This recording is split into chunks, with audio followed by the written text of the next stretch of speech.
नमस्ते. तुम्हा सर्वांचं खूप मनापासून स्वागत आहे आपल्या एका नवीन व्लॉगमध्ये. तर नेहमीप्रमाणे माझ्या सकाळची सुरुवात झाली माझ्या चहापासून. त्याच्याबरोबरच कृष्णाईचा नाश्तासुद्धा एका बाजूला बनवून तिच्या गरम भांड्यामध्ये ठेवून घेतला. त्यानंतर पटापट आधी कृष्णाईला उठवलं, तिला अंघोळ घातली, तिला नाश्ता भरवला आणि आम्ही निघालो डॉक्टरकडे. हे जेवढ्या फास्ट मी तुम्हाला सांगते आहे ना, ॲक्च्युअली माझी तेवढीच तारांबळ उडालेली. कारण का डॉक्टरची अपॉइंटमेंट घेतलेली, डॉक्टरांनी बोलवलेलं आम्हाला 12:30 वाजता. आणि नेमकी आज कृष्णाई सकाळी 7 वाजता उठून बसलेली आणि मग काय साहजिक आहे एवढ्या सकाळी लवकर उठल्यानंतर मॅडमना नंतर झोप यायला लागली. मग तिला परत झोपवलं, त्यानंतर कसंबसं उठवलं, अंघोळ घातली, नाश्ता वगैरे सगळं आवरून, घरातलं आवरून कशीबशी मी 12:45 पर्यंत डॉक्टरकडे पोहोचले. काय झालं, बरेच दिवस तिचा खोकला बरा होत नव्हता. त्याच्यामुळे म्हटलं आता डॉक्टर चेंज करून बघूया, ह्याने काही फरक पडतोय का?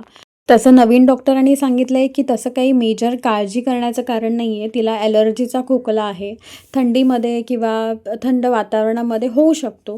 तर त्याने आता औषधं बदलून दिली आहेत.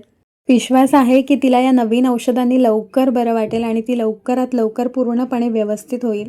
खोकला आणि सर्दीमुळे ना मुलं खूप हैराण होतात. कारण ते कंटिन्यूस नाकातून सर्दी वाहत असते किंवा खोकला येत असतो. मग ते झोपल्यानंतर झोपमोड होते. त्याच्यामुळे मुलांची खूप चिडचिड होते. त्याच्यामुळे तिला लवकर बरं वाटणं खूप गरजेचं आहे. आणि बरं, मी मागच्या काही दिवसांपूर्वी म्हणजे झाले आता बरेच दिवस ॲक्च्युअली त्याला, मी तुमच्यासोबत एक व्हिडिओ शेअर केलेला. लहान मुलांचं जे फीडिंगची बॉटल असते म्हणजे दुधाची बॉटल, ती क्लीन करण्यासाठी कोणतं ब्रश वापरतात आणि त्याच्यासोबतच मी सांगितलेलं की कोणतं लिक्विड ते साफ करण्यासाठी वापरतात. म्हणजे जनरली मी असं सजेस्ट करेन की लहान मुलांची दुधाची बॉटल धुण्यासाठी ना आपण आपला जो नॉर्मल जो डिशवॉशर असतो ना, तो न वापरता मुलांसाठी काहीतरी वेगळा सॉफ्ट असा आपण साबण किंवा लिक्विड यूज केलं पाहिजे. सो त्याचंच हे प्रोडक्ट आहे. मी फर्स्ट टाईम जेव्हा मागवलेलं तेव्हा मदर्स पर्सचं मी लिक्विड बॉटल मागवलेली. पण त्याच्यानंतर सध्या मी लवलॅबचं यूज करते. हे तुम्हाला कुठल्याही ॲमेझॉन किंवा फ्लिपकार्टवरती किंवा इवन झेप्टो, ब्लिंकिटवरती सुद्धा मिळून जाईल. आणि हे साधारण अर्धा लिटरची जी बॉटल आहे म्हणजे 500 ml ची जी बॉटल आहे ना, ती साधारण एक 200-250 पर्यंतच्या रेंजमध्ये मिळते. आणि ह्याने व्यवस्थित बॉटल क्लीन होते, वासही जास्त स्ट्रॉंग नाही येत आणि ते सोबतच आपलं ब्रश तर आहे. सो त्याच्यासोबत हे एक हार्डली 1 ते 2 ड्रॉप लिक्विड खूप इनफ होऊन जातं. सो हे त्या प्रोडक्टचा रिव्ह्यू होता.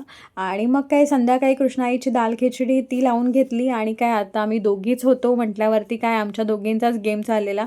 ती त्या लिंबूला बॉल म्हणून खेळणं चालू होतं तिचं. आणि सध्या तर मॅडम सर्दी खोकल्यामुळे जास्त कंटाळल्या आहेत. त्याच्यामुळे ती थोडा वेळसुद्धा खाली जास्त राहत नाही. तिला कंटिन्यू नाही तर उचलूनच हवं असतं.